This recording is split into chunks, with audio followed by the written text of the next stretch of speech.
Hello, and thank you for attending Donham Day Classical Academy's newest webinar, Raising Them Up in San Francisco, Why We Chose a Classical and Christian School for Our Children. I am so excited to share with you four parent panelists across three different churches on their perspectives of the value of raising up their children in San Francisco and the benefits that they see about using the classical and Christian school to train up, educate, and nurture their children.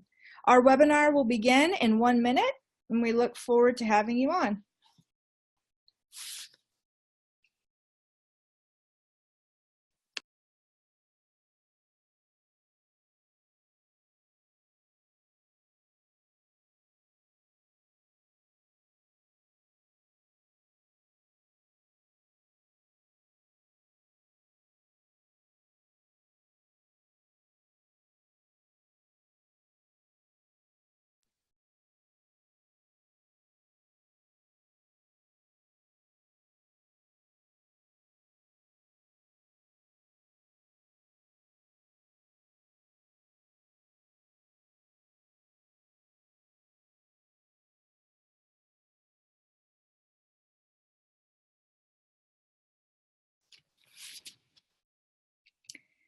Thank you again for attending Donham Day Classical Academy's webinar on Raising Them Up in San Francisco.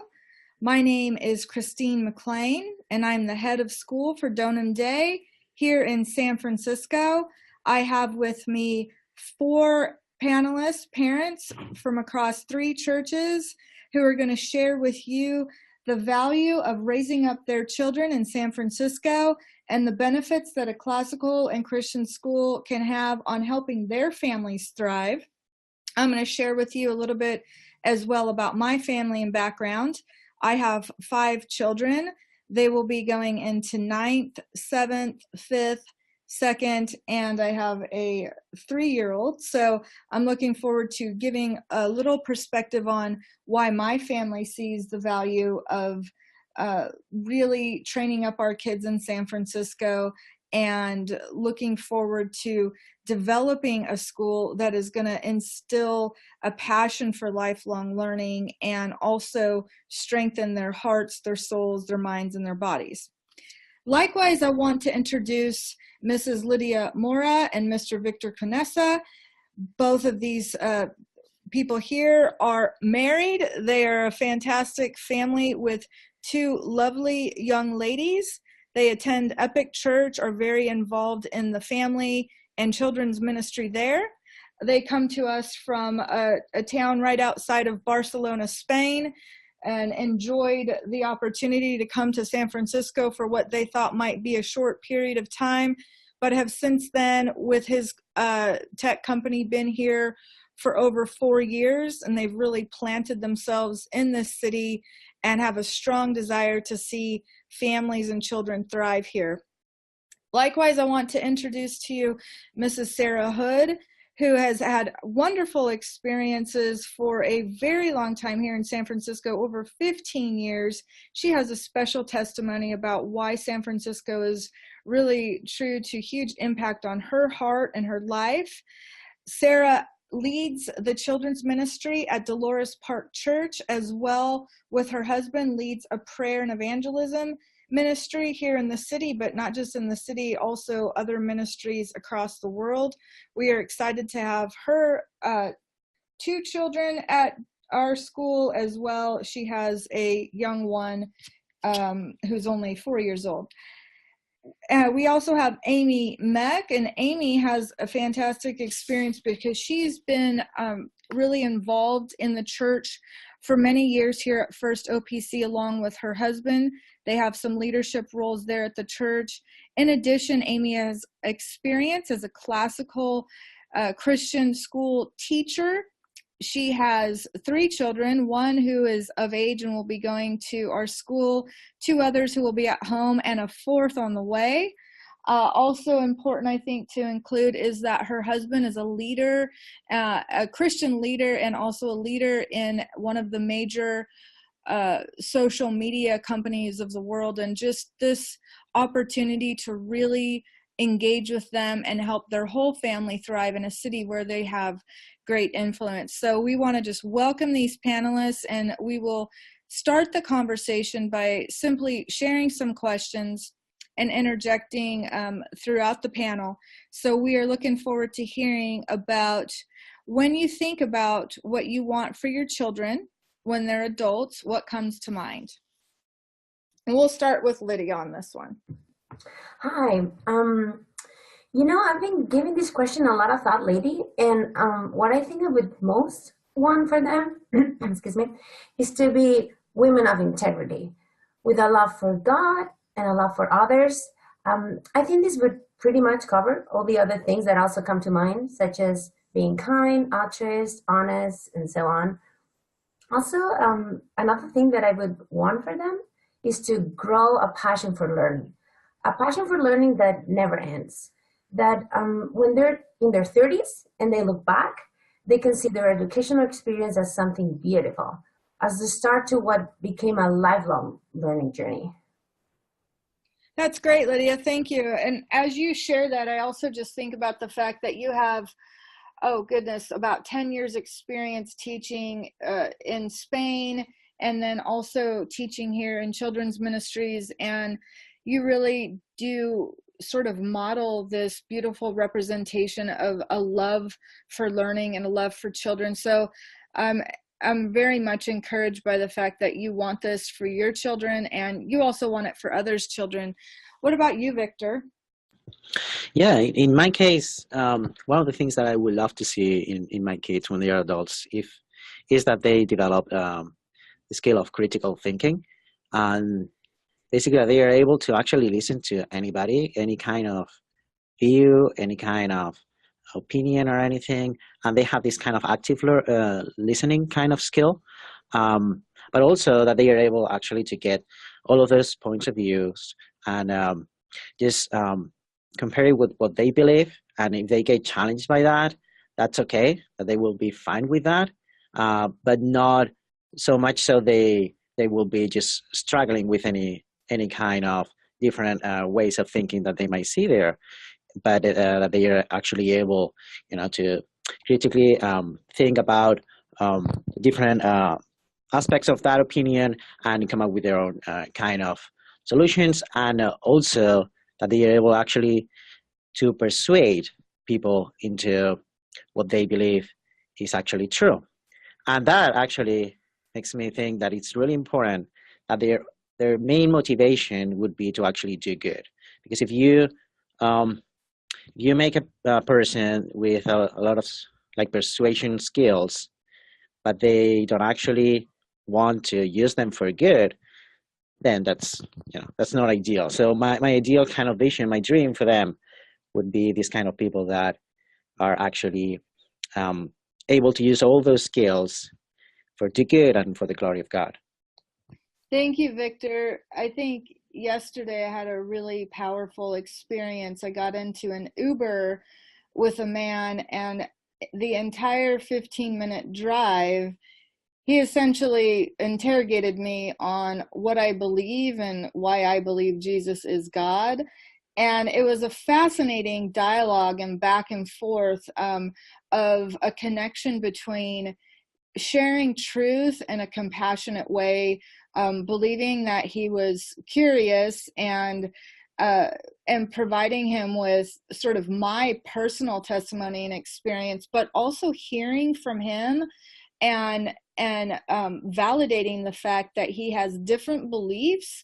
And I think ultimately we want our kids to be in positions where they could have these 15-minute conversations and elevate Christ to his rightful place, but also have hearts that are compassionate to reach others who may not quite be there yet. So I appreciate you sharing that about critical thinking, about dialogue, about persuasion, but doing so in a way that is also loving and kind.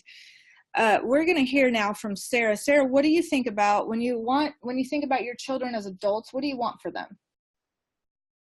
Well, very similar to what has kind of been presented. My number one thing that I've always wanted for my kids, I've always wanted them to organically know and own their own faith. I want them as adults, I want them to really not only be able to live out their faith in practical and natural ways, but kind of as we were just talking about, be able to logically defend that faith, but to do it with confidence as the need arises, and to really do so from their own passion for God. I think that's a really important thing for kids to be instilled as kids so that they can naturally grow with that later on in life. Thank you so much. And Amy, let's hear from you. When I think about my kids, I think about all this potential that they have for who they will become. And I want my children to meet their full potential, not just intellectually, which is of course important, but socially, spiritually. I want their whole beings to become the best that they can be. And similarly, I want them to be able to contribute to society in a really meaningful way that glorifies the Lord, that fits with their natural gifts. And that's kind of my vision for them, is to undergird their lives with Scripture and meet that potential. Thank you. We're going to move on to the next question.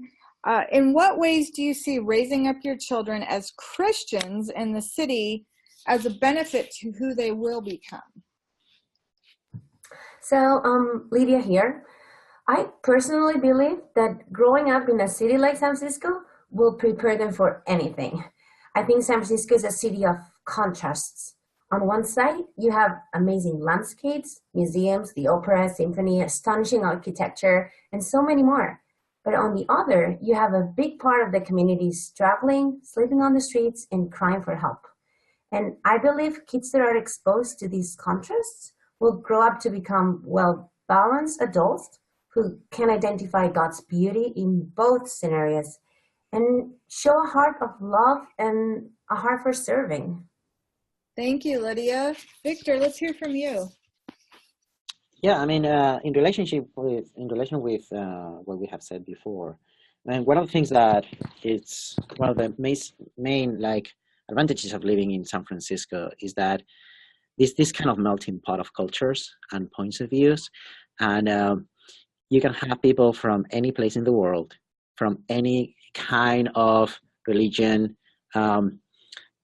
cosmology, point of view, in any kind of topic. And it's great that these kids will grow being challenged by all of that, but in a way that they don't find that as something strange for them. So they would naturally like embrace that diversity, and that's great. I mean, people growing in that kind of environment will find it really hard to have fear of people that are different. And I strongly believe that they will develop this kind of love actually for people that are different. And yeah, that's an advantage that I would have loved to have when I was a kid. Thank you. Sarah, let's hear from you on this part. Well, as you mentioned before, Christine, it's kind of dear to my heart because I was actually saved in San Francisco. So I'm a living testimony that it's possible to reach people in a city as hustling and bustling and maybe even as disconnected as a large city can be at times. But I believe, honestly, that San Francisco is the heartbeat of our nation in a lot of ways. There's so much innovation that happens here that literally affects the daily lives of people worldwide. There's social media, there's the tech industry. These people in these industries are influencing people how to think, what to think every single day. And to be able to raise my kids around world changers like this, it sets a precedence that they can not only be, but they should expect to be world changers themselves. And they can do that through the love and the example that Christ set for us. And they get to see and experience so much culture as the norm here. If they can do ministry and live as Christians here, they can really do it any place in the world. It's just a phenomenal opportunity to be able to raise them here.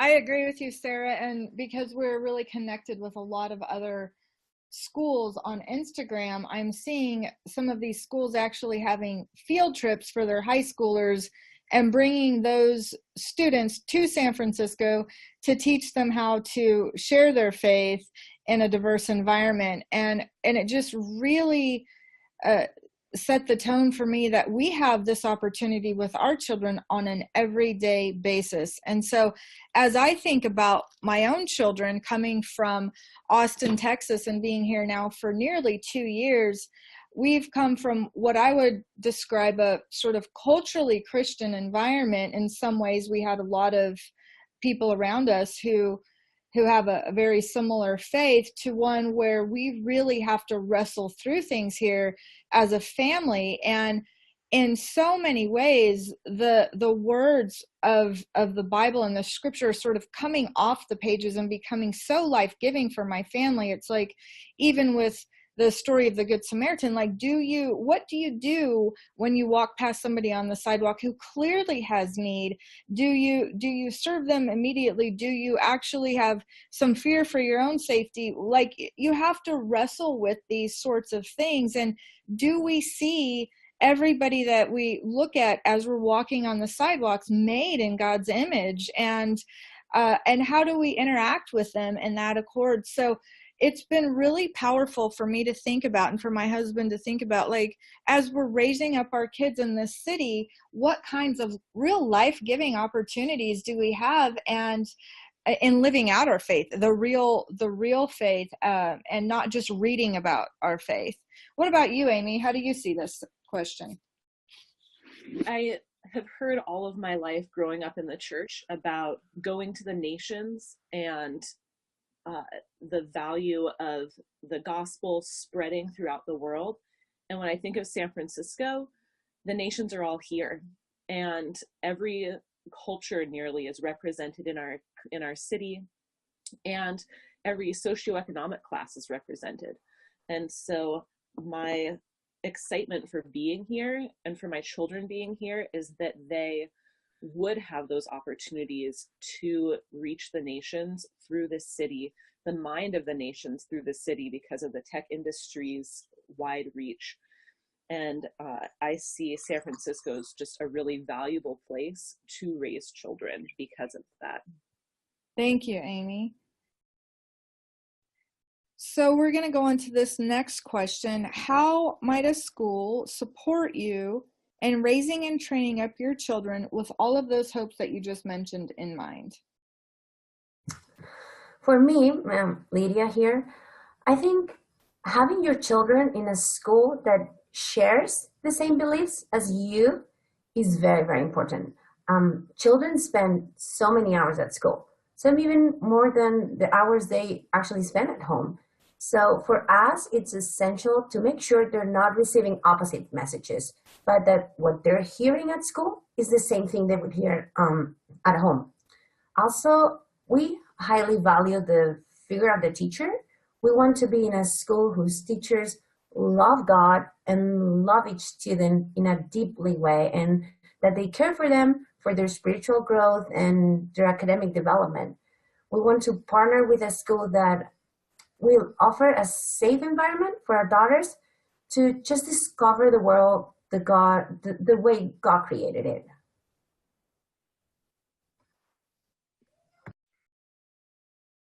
Thank you, Lydia. Victor, what are your thoughts on this question? Yeah. Well, one of the things that when I got introduced to classical education, especially because I was not familiar with that concept, is the notion of the vision of educating a whole human being to be the best as they can be, instead of educating future workers or professionals. That doesn't mean that they won't become very good professionals. I do believe that. I mean, not just because of the strong academics concept of that kind of schools, but also by educating the person like a human being in all their aspects. That it actually will make a difference, and it's going to make a huge difference in the future in the workplace, not only in their own lives. So that helps as a family, because you don't have to compensate when they come back from school and the different kind of morals or different kind of religion, different Christian beliefs or whatever. You don't have to compensate. You can just add up on top of what they are actually receiving in the school. Actually, the school is actually helping you as a parent to educate your children to become that kind of people that you want them to be. Thank you, Victor. And I just wanted to kind of share a little bit about what you just said. I think it's so valuable that our children become people who own their faith and can defend their faith. And so truly training and raising them up in the faith, but also educating them about other belief systems and other viewpoints so that they can understand where other people are coming from and have compassion for those people around them. And so I certainly want to be in a position where I'm helping raise up my kids and others in a way that we really are looking outward and to people who may not know the Lord, and having and showing compassion to them. How about Sarah? What are your thoughts on how might a school support you in raising and training up your children? So I'm really hoping for a school that can come alongside my husband and I as parents to just really reinforce the beauty that we find in our Christian faith, how best to apply that faith on a daily basis to the world around us, and to help show our kids how they can be the hands and feet of Christ in almost any situation that they encounter. I really am a strong believer in community. I think a strong sense of community, parents and faculty alike, that's something that's really going to be able to instill confidence in our kids. And it'll be that lifelong backbone as living as a Christian in today's ever-changing world. It's something that they'll take with them and they won't forget. And that support network, that support system is crucial and vital. And that I'm really hoping that to find that in a school for my kids.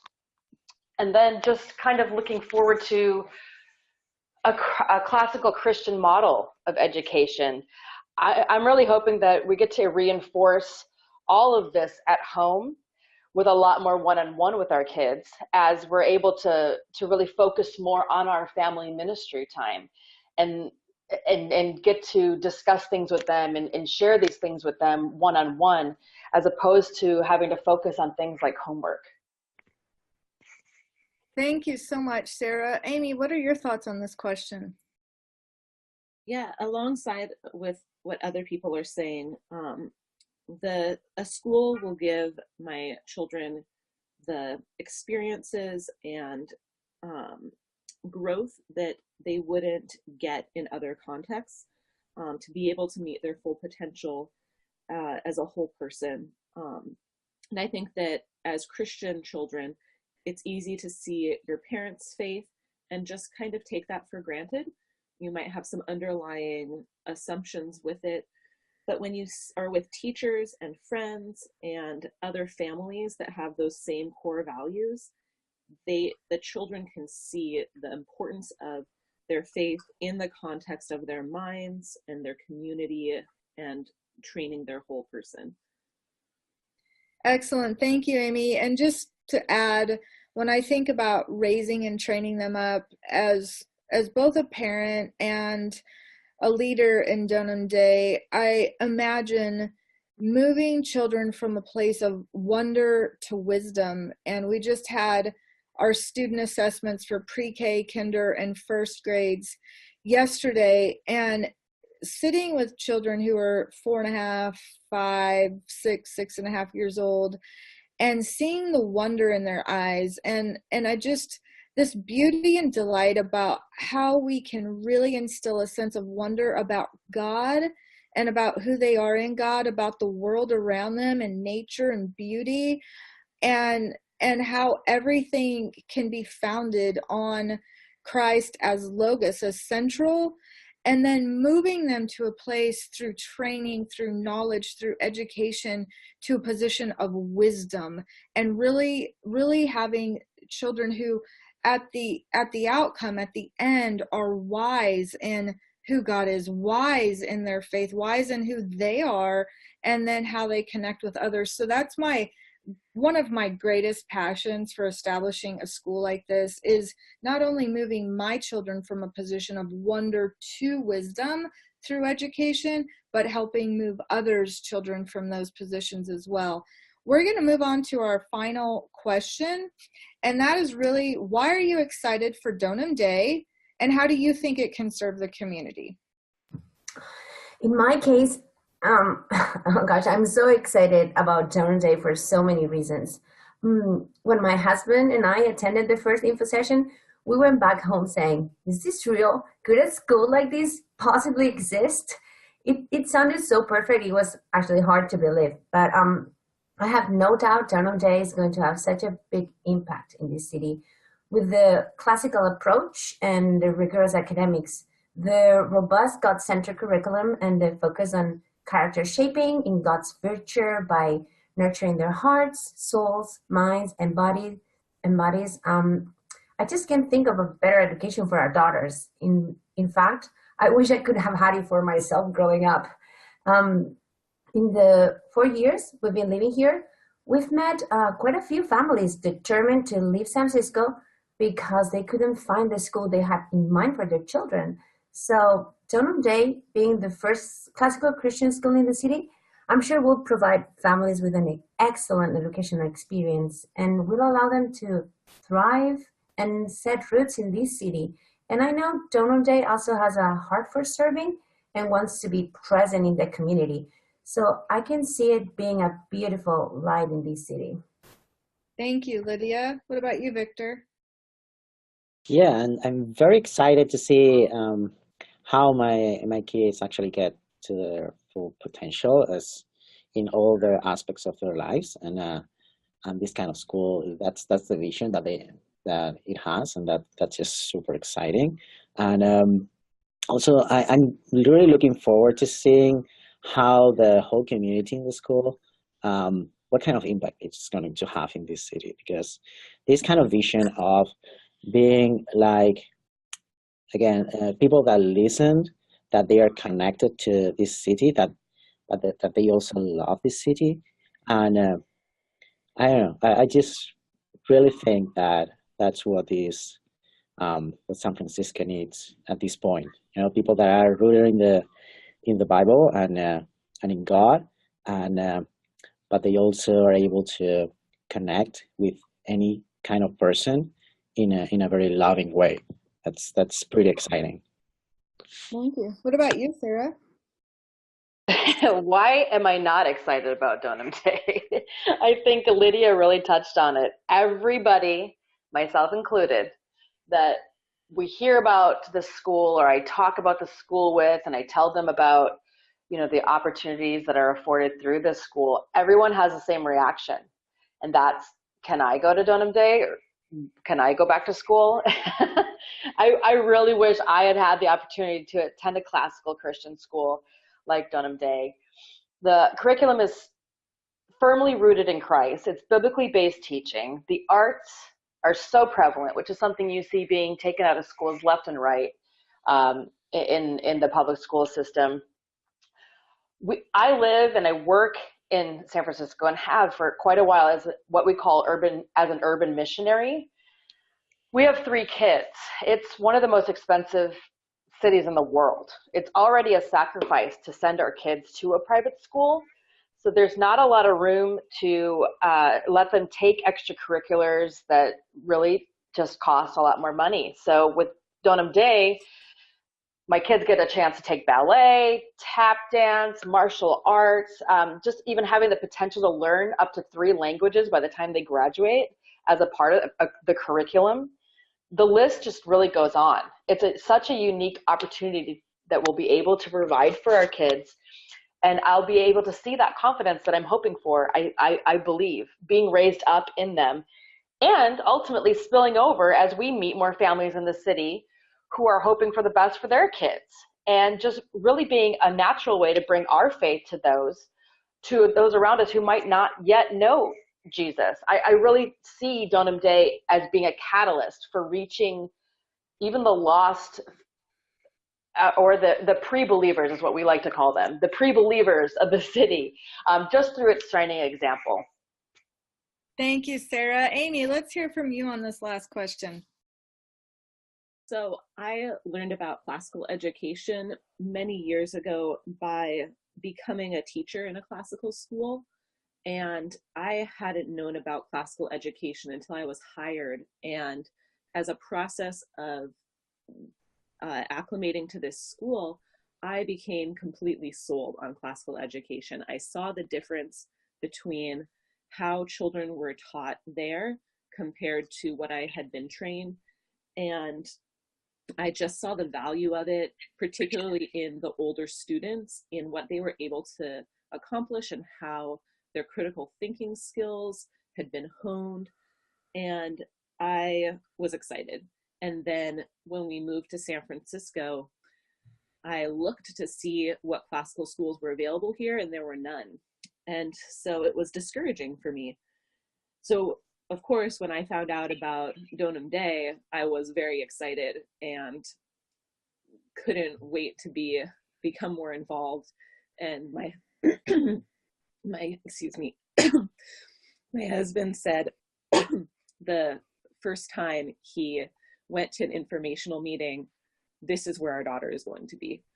And so Donum Day also, with being in this influential city, it gives the ability for my children to be trained in a rigorous way for their whole selves, and also in a place where they have international impact and can make a difference in the world. And I can't say enough about how excited I am.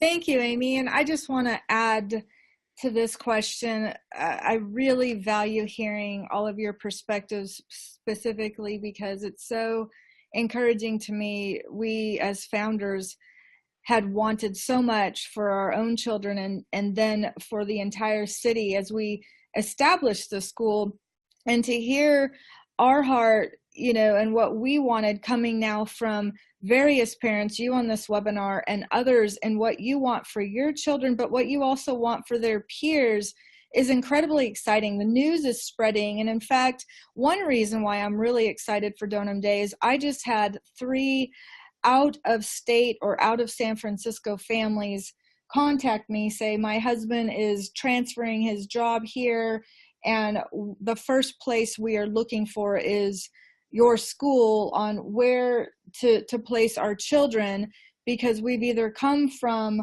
a Christian environment or come from a Christian school or want a classical education.